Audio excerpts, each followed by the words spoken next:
कक्षा 10 प्रश्नावली 11.1 का छठवां क्वेश्चन, जिसमें लिखा गया है 15 सेमी त्रिज्या वाले एक वृत्त की कोई जीवा केंद्र पर 60 डिग्री का कोण अंतरित करती है। संगत लघु और दीर्घ वृत्तखंडों के क्षेत्रफल ज्ञात कीजिए। पाई बराबर 3.14 और रूट 3 बराबर 1.73 का प्रयोग कीजिए। तो इसे समझने के लिए पहले मैंने एक सर्कल बना दिया, आपको वृत्त बना दिया जिसकी त्रिज्या दे रखी है 15 सेमी। इसमें एक जीवा हमने खींची है AB। ये जीवा AB केंद्र पर 60 डिग्री का कोण अंतरित करती है और जीवा AB और नीचे चाप भी AB है। इसके माध्यम से एक वृत्तखंड बन गया जो मैंने छायांकित कर रखा है। ये वृत्तखंड आपका कैसे प्रकार का है? लघु, क्योंकि इसका कोण 60 डिग्री है। और इस लघु वृत्तखंड को छोड़ दिया जाए तो वृत्त का शेष भाग यानी बचा कुचा, जिसमें ऊपरी भाग भी है ये और ये त्रिभुज भी है, तो ये दीर्घ वृत्तखंड है। तो ये दोनों वृत्तखंडों के क्षेत्रफल ज्ञात करने हैं। तो कैसे हल करेंगे? पहले लघु निकाल रहे हैं हम। तो संगत लघु वृत्तखंड का क्षेत्रफल बराबर पाई आर स्क्वायर थीटा बटे 360 minus 1/2 R square sine theta. Pi का मान ले लिया 3.14 गुणा आर स्क्वायर, तो गुणा में लिख दिया 15 गुणा 15 गुणा थीटा का मान है हमारे पास 60, तो 60 बटे 3 तो 60, फिर माइनस 1/2 गुणा आर स्क्वायर के स्थान पर 15 गुणा 15 गुणा साइन थीटा, तो साइन 60 डिग्री।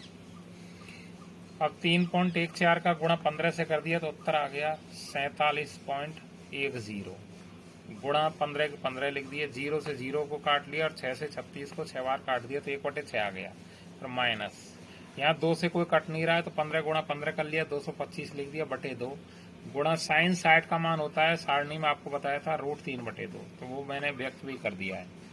फिर अगली पंक्ति में हमने इन दो संख्याओं को 15 को और 6 को दोनों को 3 से काट लिया, तो 15 के स्थान पर 5 आ गया और 6 के स्थान पर 2 आ गया, तो यहाँ 47.10 ज्यों की त्यों रख दिया। फिर माइनस इधर लिख दिया हमने 225 गुणा रूट 3 का मान होता है 1.73 जो प्रश्न में बताया गया था वो लिख दिया, और बटे में 2 गुणा 2 कर दिया 4 आ गया। यहाँ 47.10 का गुणा 5 से कर लिया तो उत्तर आ गया 235.50 बटे 2 गुणा बटे भाग में 2 लिख ही रहा है तो वो ले दिया। फिर माइनस इधर 225 का गुणा पहले 1.73 से किया तो उत्तर आ गया 389.25 और बटे में 4 लग रहा है, 4 के 4 लगा दिए। आप लैसे लेके भी हल कर सकेंगे पर लैसे से टाइम लगेगा, तो इस कारण पहले 2 का भाग 235.50 में लगा लिया तो उत्तर आ गया 117.75। फिर माइनस इधर 4 का भाग 389.25 में लगा दिया तो ये उत्तर आ गया 97.3125। अब इसमें से ये पॉइंट के बाद 2 अंक हैं, यहाँ में पॉइंट के बाद 4 अंक हैं, तो यहाँ डबल जीरो और मान लेना। और फिर 10 में से पहले 5 को घटाएंगे, फिर 9 में से 2 को घटाएंगे, फिर 4 में से 1 को घटाएंगे, फिर 7 में से 3 को घटाएंगे। इस प्रकार ये घटाते हुए चलेंगे तो उत्तर बच गया 20.4375 सेमी स्क्वायर के लगभग। ये लघु वृत्तखंड आ गया, ये जो मैंने छायांकित कर रखा। अब दीर्घ वृत्तखंड कैसे निकालेंगे? अगर पूरे वृत्त के क्षेत्रफल में से हम लघु वृत्तखंड को घटा दें तो दीर्घ वृत्तखंड बच जाएगा। तो ये लिख दिया मैंने, संगत दीर्घ वृत्तखंड का क्षेत्रफल बराबर पाई आर स्क्वायर अर्थात वृत्त का क्षेत्रफल है माइनस संगत लघु वृत्तखंड का क्षेत्रफल। तो पाई के स्थान पर पाई का मान ले लिया 3.14 गुणा आर स्क्वायर का मान 15 गुणा 15, फिर माइनस संगत लघु वृत्तखंड का हम जो पहले निकाल ही चुके हैं 20.4375। तो 3.14 का गुणा 15 से किया 47.10 आ गया, गुणा 15 जो की त्यों लिख दिया माइनस 20.4375। इधर 47.10 का गुणा भी 15 से कर लिया तो उत्तर आ गया 706.50 माइनस 20.4375। अब इसमें पॉइंट के बाद 4 अंक हैं, इसमें 2 ही हैं, तो यहाँ भी 2 जीरो और मान लेंगे और तब इसे इसमें से घटा देंगे तो उत्तर बच जाएगा 686.0625 सेमी स्क्वायर के लगभग। तो पॉइंट के बाद ध्यान रखना, कभी भी उत्तर अगर अलग आ जाए तो नंबर के प्रभाव नहीं पड़ेंगे, आपके नंबर नहीं कटेंगे।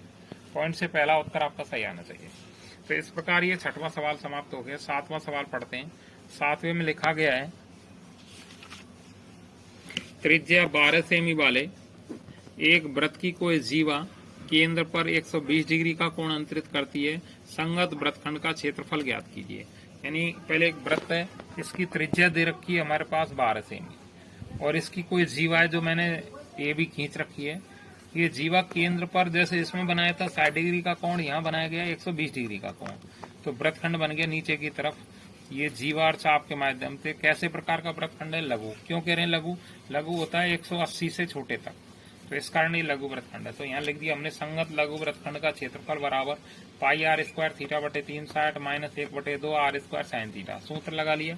अब इनके मान रख दिए। इसमें भी बताया गया था पाई का मान हमें 3.14 लेना है, तो गुणा आर स्क्वायर का मान, आर का मान 12 था तो 12 गुणा 12, थीटा का मान 120 है तो 120/360 माइनस 1/2 सूत्र में वो लगा दिया। फिर आर स्क्वायर गुणा में तो गुणा में लिख दिया 12 गुणा 12, फिर गुणा साइन 120 डिग्री, थीटा का मान 120 है। अब आगे कैसे हल किया, 3.14 का गुणा 12 से कर लिया तो ये उत्तर आ गया 37.68। फिर गुणा में 12 लिख रहा है तो वो लिख दिया। इधर 0 से 0 को काट दिया और 12 से 36 को काट दिया 3 बार, तो 12 कम 12, 12 से 36, माइनस 2 से 12 को काट दिया 6 बार, 6 आ गया। गुणा में 12 लिख रहा है, 12 लिख दिया। साइन 120 का मान भी √3/2 होता है, साइन 120 का मान भी √3/2 होता है, तो यहाँ लिख दिया हमने साइन 120 बराबर √3/2। अब आगे 37.68 गुणा 4, 4 कैसे आया, 3 से 12 को काट लिया 4 बार, फिर माइनस 6 के 6 और 2 से 12 को काट दिया 6 बार, और √3 का मान भी वो पहले की तरह जमा दिया। प्रश्न में दे रखा है 1.73, तो वो भी पीछे की तरफ लिख दिया है। यहाँ 37.68 का गुणा 4 से किया तो उत्तर बन गया 150.72, माइनस 6 के 6 रख दिए। इस 6 का गुणा 1.73 से किया तो उत्तर आ गया 10.38, और 10.38 का भी गुणा 6 से किया तो उत्तर आ गया 62.28। यहाँ कोई गुणा है ही नहीं, वो हम कर चुके हैं, तो वो 150.72 ज्यों की त्यों एक बार और उतार लिया। इसमें भी पॉइंट के बाद 2 अंक है, यहाँ भी पॉइंट के बाद 2 अंक है, तो 12 में से 8 को घटा दिया, 4 बच गए, ये रह गए 6, 6 में से 2 घटाए तो 4 बच गए, पॉइंट के पॉइंट लगा दिया। 0 में से 2 घटाया नहीं जा सकता, तो 10 में से 2 घटा दिए, 8 बच गए, ये 4 रह गया, तो 14 में से 6 घटा दिए तो 8 बच गए। तो इस प्रकार ये 88.44 सेमी स्क्वायर के लगभग उत्तर आ गया इसका। तो ये 7वां सवाल भी समाप्त हो गया। ठीक है, सभी बच्चे शेयर करें, कमेंट करें और लाइक करें।